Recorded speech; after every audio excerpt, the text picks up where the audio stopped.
இன்னைக்கு நம்ம என்ன பார்க்க போறோம்னா நண்டு சமைக்க போறோம். எப்படி வந்து பாருங்க.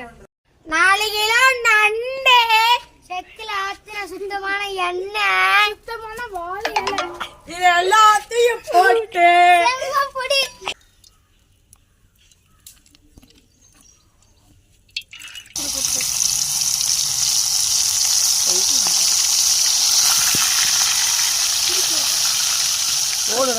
போடுறோம்.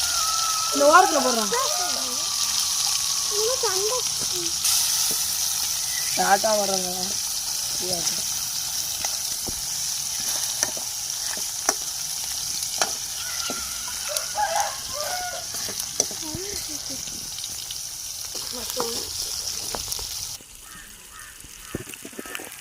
அடா குச்சி